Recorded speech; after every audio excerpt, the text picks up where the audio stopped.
Concernant la concurrence et Internet, la question générale est la suivante. Faut-il revisiter la position des autorités de la concurrence en matière de vente en ligne? Tout d'abord, quelle est la position du droit de la concurrence par rapport aux ventes par Internet?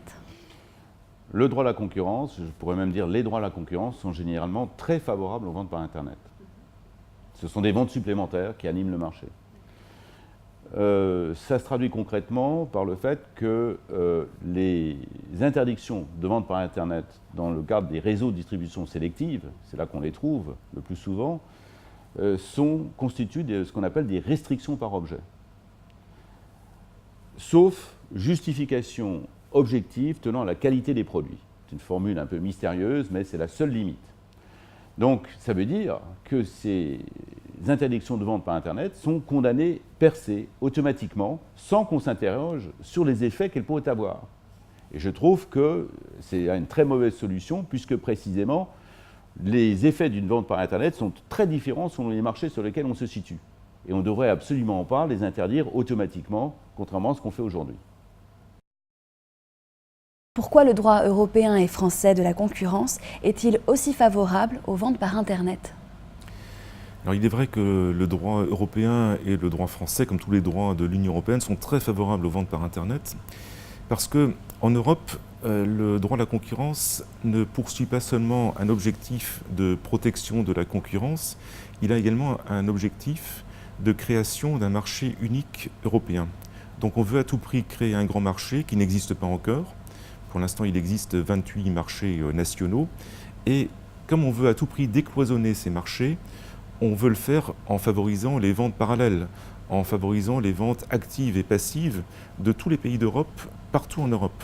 Et donc, on va favoriser les ventes par Internet parce qu'elles sont un vecteur que l'on considère très favorable pour favoriser justement les ventes parallèles dans tous les pays d'Europe et créer ce grand marché unique européen.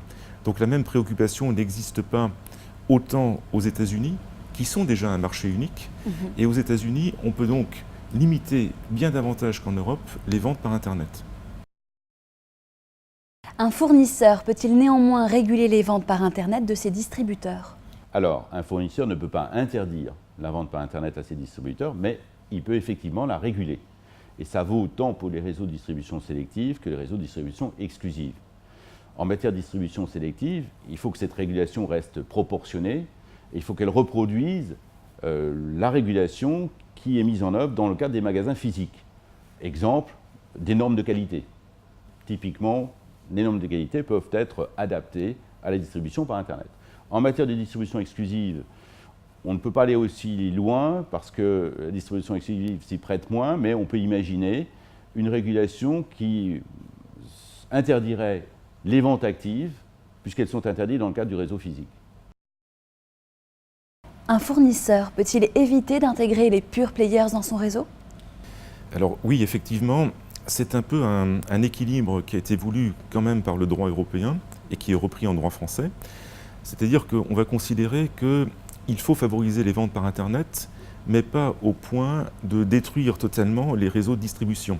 Donc on va permettre à la tête de réseau, on va lui permettre d'écarter, s'il le souhaite, les pure players Internet de son réseau, et en l'autorisant à imposer à ses revendeurs de disposer de points de vente physiques. Donc si on peut imposer à chacun de ses distributeurs de disposer d'un point de vente physique, on va pouvoir interdire l'entrée dans son réseau de pure players Internet. Et on va même plus loin, c'est que le législateur européen s'est dit que cela ne suffisait pas, parce qu'un pure player peut se dire « je vais créer un magasin physique, un faux magasin physique, un magasin Potemkin qui n'aura pas d'activité, et comme ça je remplirai la condition, je pourrai rentrer comme un cheval de Troie dans le réseau ». Et pour contrer cela, on prévoit que le fournisseur peut également imposer à ce magasin physique de réaliser un chiffre d'affaires minimum. Et donc, grâce à ces deux mesures qui sont possibles pour le fournisseur, il peut éviter l'entrée dans son réseau de pure players Internet.